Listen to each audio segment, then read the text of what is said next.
Fois consécutive, les léopards de la République démocratique du Congo affrontent demain à Dubaï, aux Émirats arabes unis, les lions de la Mésopotamie de l'Irak à l'occasion de la clôture des journées de la Fédération internationale de football association.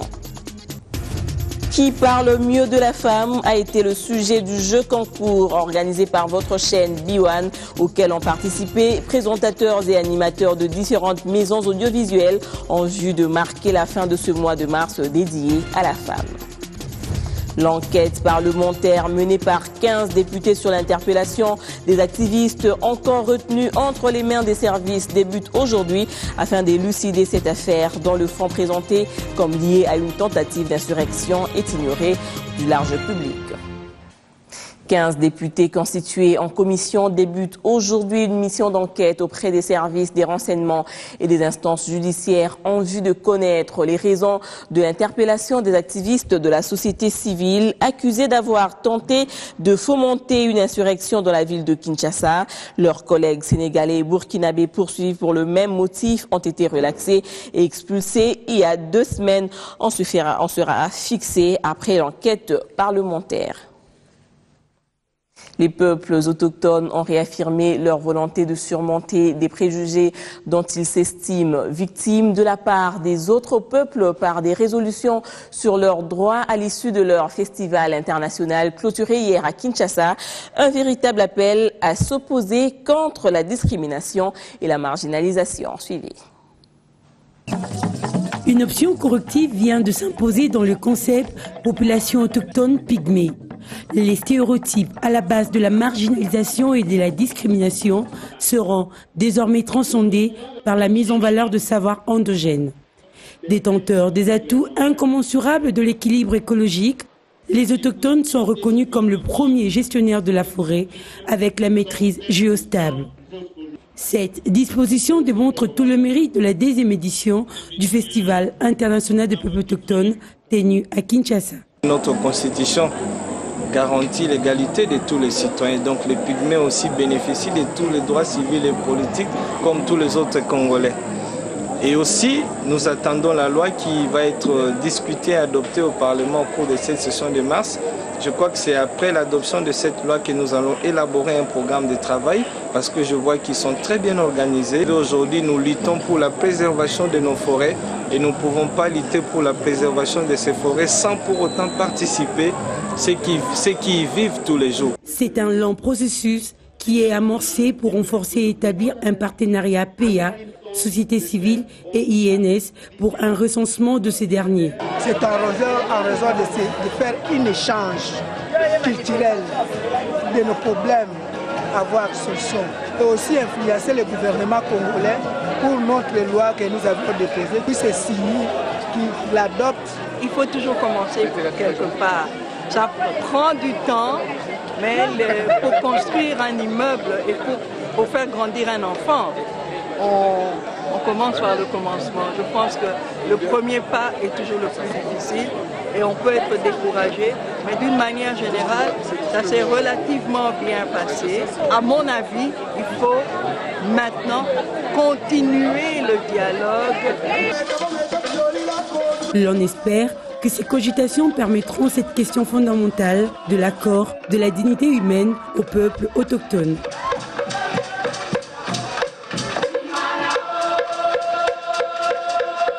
Dans 24 heures prend fin le mois de mars et les réseaux des femmes des entreprises publiques du Congo a organisé une séance d'élévation de toutes les activités qui se sont déroulées durant toute la période. Leur idéal reste connu, l'autonomisation de la maman congolaise. Ces femmes ici réunies au sein de la structure regroupement de femmes des entreprises publiques évaluent les bilans mensuels des activités menées au profit du genre congolais en ce mois de mars leur dédié qui touche à sa fin. Objectif, sensibiliser la femme congolaise sur le rôle à jouer dans l'émergence du pays. Elles ont mûri et aujourd'hui, elles ont compris qu'il ne faut pas baisser les bras. Nous devons mettre la main dans la pâte pour participer à toutes les sphères de décision. Ces femmes sont plus que jamais déterminées à atteindre les objectifs qu'elles s'y sont assignées afin de sortir de l'impasse qu'elles ne cessent de décrier. L'autre face de la femme, c'est qu'elle est capable. Elle a des capacités multidimensionnelles et multisectorielles pour changer ce pays. Elle renferme la puissance publique de par son nombre. Nous sommes dans l'approche démocratique. Qui dit démocratie dit aussi l'expression de la majorité. Et la majorité démocratique est constituée de femmes. Ce que nous voudrons que ça se fasse dans notre pays, ça va se faire. Il suffit seulement que nous soyons ensemble. Nous soyons unis. Certes, la bataille est gagnée, mais le chemin pour y arriver demeure un combat à livrer durant l'année en cours. Au sujet toujours de ce mois, BioAne a réuni des professionnels des médias pour un jeu concours sur un plateau spécial avec comme question qui parle mieux de la femme. Et en attendant de vous livrer l'intégralité de l'émission, veuillez en suivre un extrait. Dans le gouvernement Kizenga 1, quelle femme a occupé le poste du ministre du portefeuille, Portefeuille, Janine Mabunda. Bravo, bonne réponse. Salomon Bimancha. Rebonsoir Salomon. Bonsoir. Alors je commence d'abord par vous présenter, vous qui venez nous rendre visite. J'ai sauté Papy et Dorcas, pas pour rien. Vous venez tout droit de Digital Congo, merci d'être venu. Oui. Alors vous présentez quoi à Digital? Digital Café. Exactement, c'est quel jour? Du lundi au vendredi, de 7h à 10h. Vous êtes sûr? Oui. La question pour vous, quelle femme d'origine congolaise est devenue secrétaire d'État au sein du gouvernement fédéral belge? Elle s'appelle Gisèle Mandaïla Malamba. Bravo. Félicitations.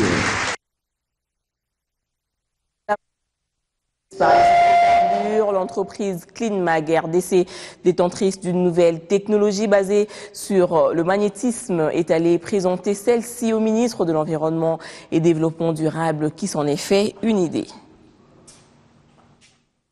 Nous sommes ici en RDC et venus particulièrement au ministère de l'Environnement pour la présentation de notre technologie qui vient dans le cadre de la révolution de la modernité du chef de l'État.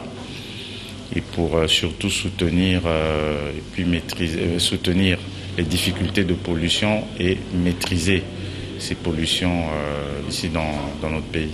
CleanMag RD Congo, c'est une société qui détient une technologie qu'on appelle CleanMag, c'est-à-dire nettoyage par magnétisme. C'est-à-dire c'est un procédé qui se fait avec des granules qui ne sont pas toxiques, parce que notre produit n'est pas toxique. Lorsqu'on le disperse sur une surface marine ou une surface terrestre, on a la possibilité de le récupérer par magnétisme. Mais il absorbe facilement les hydrocarbures. Début de semaine et reprise de parution à travers les lignes. Majorité, le phare trouve que les enjeux politiques sont toujours sans réponse.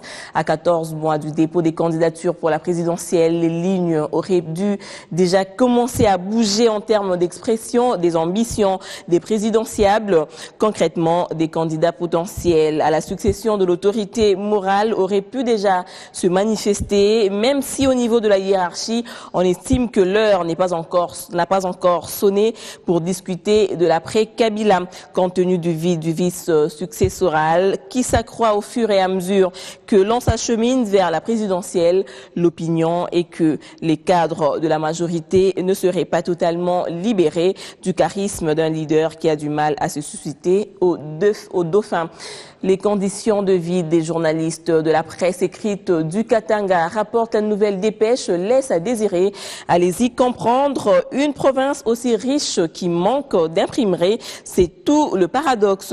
L'opinion publique déplore les conditions de vie de journalistes dans tous les points constitutifs des bilans des institutions provinciales sortantes et dans tous les domaines. Seule la presse écrite n'a bénéficié d'aucun regard bienveillant. Elle a par contre été reléguée aux oubliettes. Ouvrons la page sportive tout de suite après cette transition avec Jean-Louis Kaninda.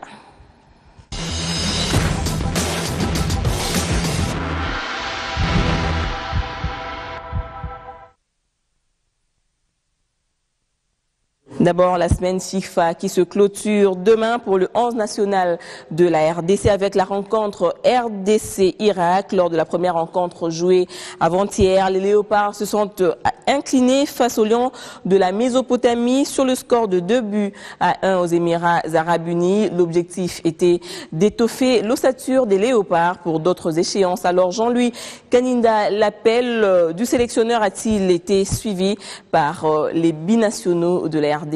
Effectivement, Corinne, parce que ce sont les binationaux qui composent la quasi-totalité de ce groupe qui est invité à Dubaï.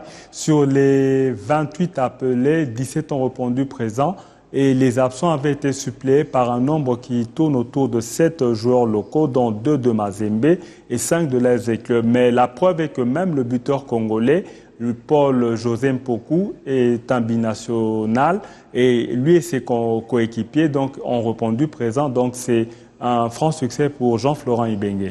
Et comment a été l'ambiance cette semaine à Dubaï? L'ambiance était bonne puisque après l'épopée de la CAN, vous savez, la Coupe d'Afrique des Nations est l'une des compétitions les plus suivies en dehors du continent africain, juste après la Ligue des champions de l'UEFA. Donc même ces binationaux avaient eu écho des prouesses de notre équipe nationale. Donc l'ambiance était bonne, l'atmosphère était bonne de pouvoir jouer pour son pays d'origine. Alors Jean-Luc Kaninda, parlez-nous un peu du bien fondé des journées FIFA pour les équipes engagées. Alors la première, c'est d'abord, on recherche d'abord que les équipes puissent être cotées puisque c'est un système qui aide la FIFA à pouvoir faire la cotation des sélections nationales et pour établir un classement FIFA, comme vous le savez, qui est fait à la fin de chaque mois. Ces rencontres sont comptabilisées avec les autres compétitions des équipes nationales, notamment la CAN, le CHAN qui a été aussi retenu et puis les matchs internationaux. Donc ça permet d'établir un classement valable de chaque sélection. Et deuxièmement, ça permet aux équipes nationales de se préparer, de peaufiner leur stratégie pour donner du temps de jeu aux différentes sélections pour préparer les prochaines échéances, Corinne. Merci beaucoup Jean-Luc Kaninda concernant tous ces éclaircissements par rapport au Merci Corinne Saboué.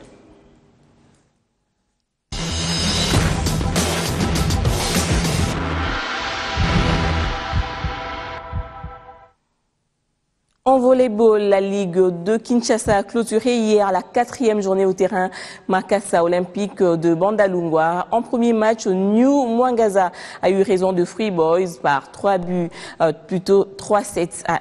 pendant qu'Espoir l'a emporté devant la Garde républicaine par forfait.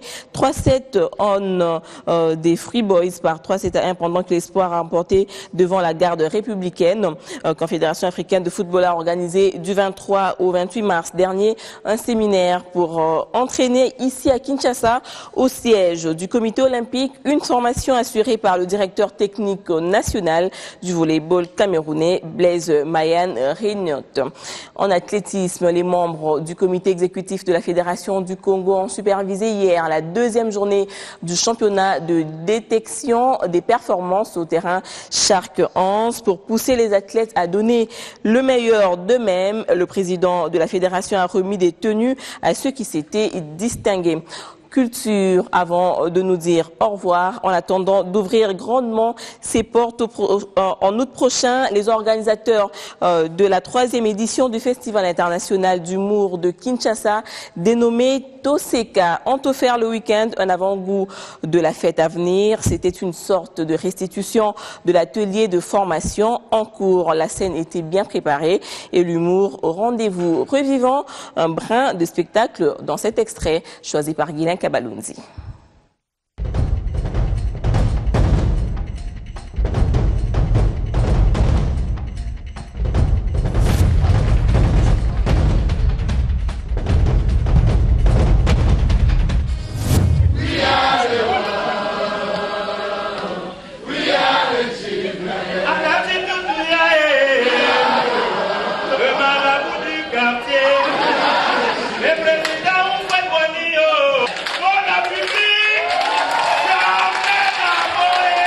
L'inspiration, parfois vous êtes là, vous êtes inspiré, maintenant il faut être rapide avec les stylos Vous notez d'abord l'idée brute et puis après vous commencez à développer. Parfois vous êtes vous-même en train d'écrire et de rire en même temps. Il y avait 15 ans.